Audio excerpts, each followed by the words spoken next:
জাতীয় স্টেডিয়ামে হামজার অভিষেক নিয়ে যা বললেন ক্রীড়া উপদেষ্টা। গত 25 মাস শিলংয়ে ভারতের বিপক্ষে ম্যাচ দিয়ে লাল সবুজের জার্সিতে অভিষেক হয়েছিল হামজা চৌধুরীর। এরপর থেকেই ঘরের মাঠে অভিষেক নিয়ে আলোচনায়। বাফুফের চাওয়া জাতীয় স্টেডিয়ামেই হবে হামজার সেই অভিষেক। এশিয়ান কাপ বাছাইয়ে বাংলাদেশের পরবর্তী ম্যাচ 10 জুন। সেই ম্যাচটি জাতীয় স্টেডিয়ামে হলে হামজার ঘরের মাঠে অভিষেকটাও দারুণভাবে উপভোগ করতে পারবে দেশের ফুটবল প্রেমীরা। কিন্তু স্টেডিয়ামটির সংস্কার কাজ চলমান থাকায় অনিশ্চিত দেখা দেয়। যদিও সিঙ্গাপুর ম্যাচটা জাতীয় স্টেডিয়ামে আয়োজনের কোনো সমস্যা দেখছেন না যুব ক্রীড়া উপদেষ্টা আসিফ মাহমুদ সজীব ভুঁইয়া।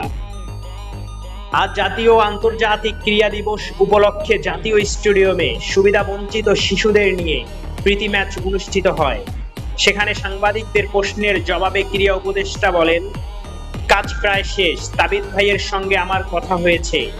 বাফুফে মাঠের ঘাসের আরেকটু কাজ করবে, আমাদের লাইটিং ও অন্যান্য কাজও শেষের দিকে।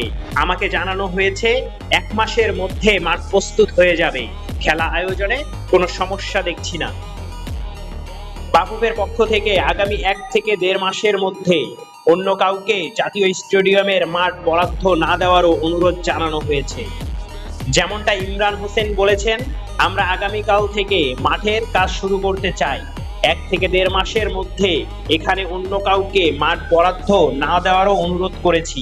আশা করি মাঠ সহ আরো কিছু কাজ আমরা নির্ধারিত সময়ের মধ্যে শেষ করতে পারবো। নিউজটি যদি ভালো লাগে একটি লাইক দিবেন আর চ্যানেলটি সাবস্ক্রাইব করে সাপোর্ট করবেন।